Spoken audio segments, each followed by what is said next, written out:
আলহামদুলিল্লাহ যে আমরা আমাদের দেশটাকে স্বাধীন করতে পেরেছি এবং অনেক সুন্দর একটি দিন।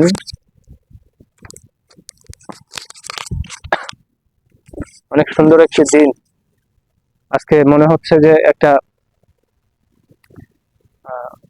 সময় অতিবাহিত হচ্ছে, হয়তোবা আজ থেকে কিছুদিন আগেও যে একটা সময় আমরা পার করছি, সবকিছু মিলায় মনে হচ্ছে যে একটা আবহাওয়ারও একটা পরিবর্তন। আল্লাহ তাআলা মানুষকে এমন ভাবে একটা রহমতের মধ্য দিয়ে এই দেশ স্বাধীন করাইছে যে মানুষ হয়তোবা অনেকে এখনো বুঝতে পারেনি, অনেকে জানে না যে আগামীর ভবিষ্যৎ বা ভবিষ্যৎ পরবর্তী আমরা যে বাংলাদেশ গড়তে যাচ্ছি সেটি কেমন হবে, এটা হয়তো অনেকে জানে না। প্রত্যন্ত অঞ্চল গ্রামগুলোতে এখনো মানুষ তাদের এই স্বাধীনতার স্বাদটি উপলব্ধি করতে পারেনি। যদিও আমাদের বর্তমান অন্তর্বর্তীকালীন সরকার মাননীয় ডক্টর মোহাম্মদ ইউনূস, আপনারা সকলে হয়তো এই বিষয়ে অবগত আছেন। তো তিনি তার এই বিমানবন্দরের বক্তৃতাতে বলেছেন যে স্বাধীনতার যে অর্জিত আমাদের যে একটা ভালো লাগা, ভালো থাকা, এই বিষয়গুলি আসলে মানুষের জনজীবনে যদি উৎফুল্লিত না হয়, প্রতিফলিত না হয়, তাহলে এটার মূল্য থাকে না, ঠিক আছে, বা এটার কোনো প্রয়োজন নেই। তো সেক্ষেত্রে আমি বলতে চাই যে আসলে এটি মানুষের ঘরে ঘরে এখন যেভাবে দেশ এগিয়ে যাবে, যেভাবে এই ছাত্র জনতা কিংবা এই ছাত্র জনতা বা মেধার ভিত্তিতে যে দেশ এখন পরিচালনা করা হবে, সেটির যে একটা গতিবিদ স্পিরিট, সেটি আমরা উপলব্ধি করতে পারবো। সেটি প্রত্যন্ত গ্রাম অঞ্চলের মানুষের ঘরে ঘরে যখন পৌঁছাবে, তখনই তারা বুঝতে পারবে যে আসলে দেশ স্বাধীন হয়েছে কি হয়নি। তবে সর্বোপরি আমি একটা কথা বলি, সেটা হচ্ছে যে দীর্ঘদিন নানান রকম স্ক্রিপ্ট লিখতে লিখতে সেগুলো এক সময় নানান রকম চিন্তা মতভেদের ভিতর দিয়ে যখন আসলে হয়নি, যদি হতো হয়তোবা আপনারা জানেন যে দেশে অনেক বিরোধী দল ছিল, তারা বহু রকম ভাবে চেষ্টাও করছে, তবে সফল হয়নি।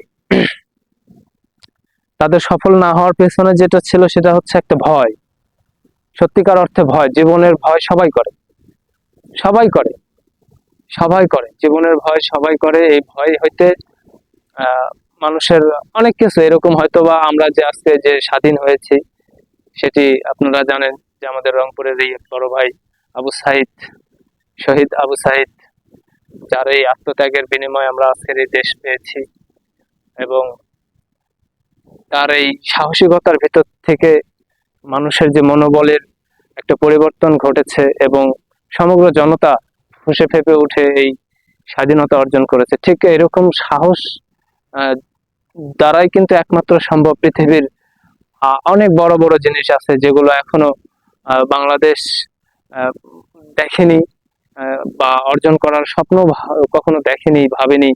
তো সেরকম কিছু এখনো আমরা করতে পারিনি। তো এরকম হয়তোবা আরো অনেক কিছু অর্জিত হবে এরকম সাহসিকতার মধ্য দিয়ে, যেখানে আমরা একটা জিনিস খেয়াল করেন যে ডক্টর মোহাম্মদ ইউনূস তার শৈশবকাল থেকে তিনি অনেক কৃতিত্ব অর্জন করেছে, আর সেটি অবশ্যই আমি বলবো যে তার সাহসিকতার একটি পরিচয় এবং মেধাভিত্তিক একটি পরিচয় ছিল, যার কারণে তিনি এই সমস্ত কিছু অর্জিত করতে পেরেছেন, নোবেল প্রাপ্ত। তো সেরকম কিছু অর্জনের পিছনে এখন হয়তোবা যে অবস্থা আমরা দেখতেছি, যে ছাত্র সমাজ কিংবা এই ছাত্র সমাজের যে সমন্বয়কারীরা ছিলেন, বিশেষ করে আমি নাহিদ ভাইকে উপলক্ষ করে বলতেছি, যে তিনি হয়তোবা যেভাবে এই জিনিসটির হাল ধরেছে, তাতে আমি প্রথম থেকে উপলব্ধি করছিলাম যে হয়তোবা ইনার পিছনে কিংবা এই সমন্বয়কদের পিছনে এমন কেউ আছে যে তাদেরকে লিড করতেছে, যার কারণে তাদেরকে কোন রকম, আমি যেটা মনে করি যে তারা এই প্রথম থেকে শেষ পর্যন্ত একটি সুরক্ষা বেষ্টনীতে ছিল। একটি সুরক্ষা বেষ্টনীতে ছিল, যে তাদেরকে কেউ কোনো রকম ভাবে অন্যরকম প্রবাহিত করা বা অন্য রাস্তায় বা অন্য কোনো কিছুর ভিতর দিয়ে যে এই জিনিসটাকে নস্যাৎ করা, এরকম পরিকল্পনা কেউ করতে পারতেছিল না। আমি আমি আমার আমার কাছে এটা ধারণা মনে হয়েছিল যে হয়তোবা তিনি তাদের সঙ্গে কিছু একটা আছে। তা আসলে আমি যেটা সর্বোপরি বিশ্বাস করি সেটা হচ্ছে মহান আল্লাহ তাআলা তিনি চাচ্ছিলেন হয়তোবা শুধু আজকের এই আবু সাইদ ভাই নয়, আজকের এই আবু সাইদ ভাই নয়, আমি আমার জ্ঞান অর্জন করার পর থেকে বা আমার যখন আমি বুঝতে শিখছি, আমি তখন থেকে দেখে আসতেছি যে একটা নির্যাতিত সমাজ আমরা তৈরি করে ফেলেছি। একটি নির্যাতিত সমাজ, যে সমাজের মধ্যে থেকে হয়তো বা আমার মতো আরো অনেকেই আছে, যারা হয়তো বা সেই সময় থেকে অনেক রকম অনেক দুঃস্বপ্ন তাদেরকে ঘিরে রাখছে, যে এইরকম একটা সমাজের মধ্যে থেকে আমাদের ভবিষ্যৎ কি হবে বা আমরা এই ভবিষ্যতে কিভাবে কি করতে পারি। এরকম ভবিষ্যৎ নিয়ে চিন্তা করা লোকগুলো আজকে হয়তোবা তারা যে একটা চিন্তার আবদ্ধতার শিকলে বাঁধা ছিল, তারাও আজকে মুক্ত। ঠিক আছে, চাকরি আসলে হয়তোবা সবার হবে না, এটা সম্ভব না, কিন্তু চাকরি যদি নাও হয়, তারপর আমি আশা রাখি যে এখন এই ছাত্র সমাজ, যুব সমাজ, তারা আর এইরকম কোনো চিন্তায় ভুগবে না যে আমাদের ভবিষ্যৎ কি হবে, আমরা কি পারবো নিজেকে প্রতিষ্ঠিত করবো, এরকম কোনো চিন্তাধারা আর কারো ভিতরে থাকবে না। কারণ হচ্ছে যে যখন মানুষের অর্জিত জ্ঞান, মেধা, এই সমস্ত কিছুকে কাজে লাগানো যায়, বিভিন্ন রকম কাজে লাগানো যায়, তখন অবশ্যই সেখান থেকে সফলতা আসবে, আমি মনে করি আসবে। আমাদের সে রাস্তাটুকু বন্ধ ছিল, আমি বহু স্ক্রিপ্ট লিখছি, বহুবার ভিডিও করতে চেয়েছি, কিন্তু আসলে সম্ভব হয়ে ওঠে। কারণ হচ্ছে আমরা ওই রকম পরিবারের নয়, এই যে আমাদেরকে আসলে অনেক কষ্টের ভিতর দিয়ে জীবনযাপন করতে হয়। হয়তোবা এমনও হতে পারতো যে আমি না থাকলে আমার পরিবারটা কে চালাবে, এরকম চিন্তাধারা নিয়ে অনেকেই হয়তোবা অনেক কিছু করতে পারেনি, অনেক কিছু বলতে পারেনি, সম্ভব হয়নি। আজকে যেভাবে সম্ভব হচ্ছে, আজকে মুক্ত আকাশের নিচে একটা মুক্ত পাখির ন্যায় আজকে মানুষ জীবনযাপন করবে, মুক্ত আকাশের নিচে মুক্ত পাখির ন্যায় মানুষ জীবনযাপন করবে। এই স্বাধীন দেশের এই মুক্ত বাতাস আজকে মানুষ বুক ভরে নেবে। ঠিক আছে, তো সেই বিষয়গুলোকে উপলব্ধি করতেছি আজকে আমি, শুধুমাত্র এই বিষয়গুলোকেই তুলে ধরতেছি, কারণ আমার ভিতরে হয়তো অনেক কিছু, অনেক ধরনের কথা আছে আমি যেগুলো বলবো বলে রাখছি, সেগুলো আসলে বলা হয় না, আমি বললাম যে বলা হয়নি। তো সেক্ষেত্রে আমি আবারও বলতে চাচ্ছি যে আমরা চেষ্টা করব সকলে মিলে, আবারও বলতেছি সকলে মিলে আমরা জানি এই ছাত্র সমাজ, যুব সমাজ, যে জেনারেশন, এই জেনারেশনটা আসলে যে একটা বাধাগ্রস্ত অবস্থায় ছিল, সেটি শিকল ভেঙে আমি সকলকে আহ্বান করব যে যেখান থেকে যা কিছু সমস্যা আছে সকল কিছু তুলে ধরা যাক। আমরা আমরা সকল কিছু সব জায়গা থেকে তুলে ধরবো এবং চেষ্টা করব যে খুব দ্রুত সমাধানের প্রসেস গুলো কিভাবে হতে পারে সে বিষয়গুলোকে তুলে ধরা। 10-এর লাঠি 1-এর বোঝা, এটা আমরা অনেক আগে থেকে জানি যে 10-এর লাঠি 1-এর বোঝা হয়। তো যেহেতু আমরা নতুন করে একটা দেশ স্বাধীন করেছি এবং এই নতুন একটা দেশ সুন্দর করে আবার হাল ধরতে গেলে সকলেরই সহযোগিতার প্রয়োজন আছে। তো সেক্ষেত্রে আমি মনে করি প্রত্যেকের জায়গা থেকে যার যার যেটা সমস্যা, সেই সমস্যাগুলো তুলে ধরেন এবং সমাধান কিভাবে করা যায় সেই বিষয়গুলোকে পর্যালোচনায় নিয়ে আসেন, আর সকলে মিলে সেগুলো সমাধান করার চেষ্টা করি, সকলে মিলে সেই সমস্যাগুলোর সমাধান করার চেষ্টা করি। ইনশাআল্লাহ আমরা খুব সুন্দর দেশ এবং খুব একটি মনোরম পরিবেশ সৃষ্টি করতে সক্ষম হব, সেটি খুব দ্রুত হবে।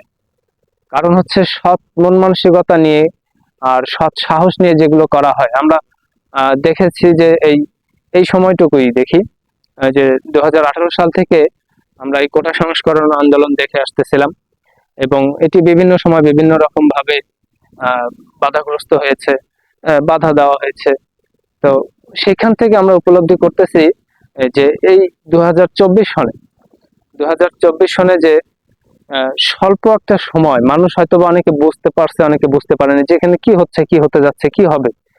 তো এই স্বল্প সময়ের মধ্য থেকে যে একটা স্বাধীনতা অর্জিত হয়, এটি বাংলাদেশের, আমার কাছে মনে হচ্ছে যে এটি বাংলাদেশের জন্য একটি বিরল ইতিহাস হয়ে থাকবে। তো সেখান থেকে যে এটার বিশেষ আমি আমি যেটা মনে করি যে এখানে সম্পূর্ণ রকম একটা সৎ সাহসিকতা ছিল, সৎ মন মানসিকতা ছিল, যার কারণে আল্লাহ তাআলাও হেদায়েত করেছে, রহমত করেছে যে খুব অল্প সময়ের ভিতরে আমরা এরকম একটা স্বাধীনতা অর্জিত করতে পারি।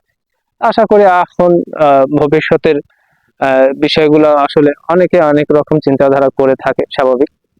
কিন্তু এই আমরা জানি যে ছাত্র সমাজ এই ধরনের চিন্তাধারাগুলো আর কিছুদিন অব্যাহত যদি রাখে, সেক্ষেত্রে অবশ্যই ইনশাআল্লাহ আমরা খুব দ্রুত একটি সুন্দর দেশ পাবো। আর এছাড়া আমি বলতে চাই একটি বিশেষ আহ্বান আমার দেশবাসীর প্রতি, সকলের প্রতি আন্তরিকভাবে, যে আসলে আমরা প্রতিহিংসামূলক যে বিষয়গুলো, এগুলো আমরা দেখেছি, বহু আগে থেকেই দেখেছি, হচ্ছে। তো সেক্ষেত্রে আমি সকলকে অনুরোধ করব যে এইসব বিষয়গুলি যদি এরকম ভাবে চলতে থাকে, যদিও বা এটা খুব দ্রুত সম্ভব নয়, এটা নিরাময় করা খুব দ্রুত সম্ভব নয়, কারণ আমরা জানি হয়তোবা 5 বছর, 10 বছর এই টার্মগুলায় অনেকে থাকে, কিন্তু স্বাভাবিকভাবে থাকে। কিন্তু একটা দুঃশাসন ব্যবস্থা দীর্ঘদিন যাবৎ প্রচলিত ছিল, যার কারণে মানুষের ভিতরে একটি তীব্র ক্ষোভ, আমি উপলব্ধি করতে পারতেছি যে তীব্র একটি ক্ষোভ দেখা দিয়েছে। তো আমি সকলকে এটাই বলবো যে আপনাদের ক্ষোভগুলো আপনারা ঠিক ওইভাবে না দেখিয়ে আপনারা ক্ষোভগুলো একটা ভালো কাজে লাগান, যে আপনারা এখন ঠিক কি রকম একটা ভালো করতে পারবেন, একটা দুষ্কৃতি, একটা সমাজ থেকে আপনারা মুক্ত হয়ে যে আপনারা কি রকম ভালো করতে পারেন সেটির একটি উদাহরণ দেখান। ঠিক আছে, প্রতিহিংসামূলক প্রতিশোধ নেওয়াটা ঠিক না। ঠিক আছে, তারা দেখবে যে আমরা আসলে কি করতে পারি, আর তারা এইখান থেকে তারা তাদের জীবনের যে পরিমাণ তারা ভুল করছে সেটা প্রায়শ্চিত্ত করতে পারবে, হয়ে যাবে, তারা বুঝতে পারবে। আমি মনে করি যে তারা বুঝতে পারবে যে তারা কত বড় ভুল করেছে। তো আসলে আর আমিও মনে করি এরকম একটা অবস্থায় যে আমরা স্বাধীন একটা দেশ এইরকম ভাবে আসছে, সেখানে সকলকে একটি সাধারণ ক্ষমার আওতায় নিয়ে আসাটাই আমার কাছে মনে হচ্ছে যে যেন সেটি আরো একটি ভালো দিক তুলে ধরবে বিশ্বের কাছে।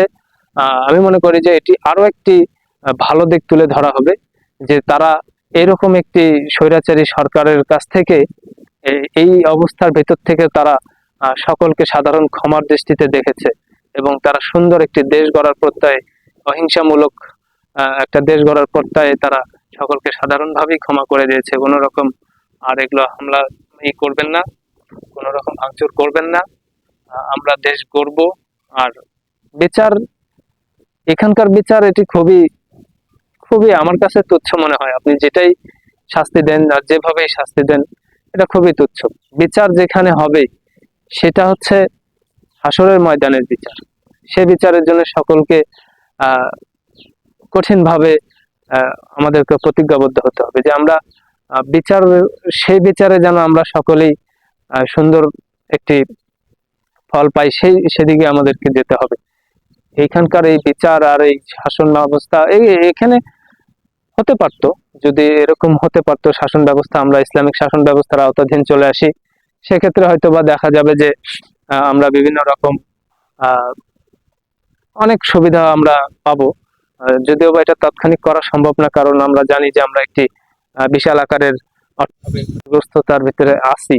এটাকে কাটিয়ে উঠতে গেলে অবশ্যই আমাদেরকে গণতন্ত্রের ধারা অব্যাহত রাখতে হবে, এবং আমি সকল গণতান্ত্রিক দলগুলোকে বলবো যে তারা সকলের সমন্বয় করে, ঠিক আছে, সকলের সমন্বয় করে যেন দেশটি আবার সুন্দরভাবে এগিয়ে নিয়ে যায়, সেই বিষয়টাকে উপলব্ধি করার চেষ্টা করবেন। আর এছাড়া ছাত্র সমাজ, যেহেতু তারা তাদের এত শহীদের রক্তের বিনিময়ে দেশ স্বাধীন হয়েছে, তো সেক্ষেত্রে ছাত্রদের অগ্রাধিকার আমরা দেখব সকলকেই যেন একটা অগ্রাধিকারের ভিত্তিতে রাখা হয়। আর বৈষম্য এমন একটা জিনিস, সেটি হয়তোবা তারা আজকের এই একটা দুঃশাসনের ভেতর থেকে শুধু চাকরির ক্ষেত্রে আহ, একটা আন্দোলন হয়েছে, আপনারা দেখেছেন, কিন্তু আমার কাছে মনে হচ্ছে যে এই বৈষম্যটা সর্বক্ষেত্রে সর্বক্ষেত্রে বিরাজমান। এটাকে সর্বক্ষেত্র থেকে বিতাড়িত করতে হবে। আমরা দেখেছি ধনী গরিবের যে একটা বৈষম্য আছে, সেখানে বিভিন্ন রকম ভাবে নির্যাতন নিপীড়িত হচ্ছে। এটি সাধারণ মানুষ, এটি খুবই সাধারণ মানুষের ভিতরে বিরাজমান। এছাড়াও আরো অনেক রকমের বৈষম্য আছে। আর বিশেষ করে বিশেষ কিছু সমস্যাও আছে যেগুলো আমি তুলে ধরবো। ইনশাল্লাহ আপনারাও সেই বিষয়গুলোকে একটু দেখবেন। এবং এছাড়া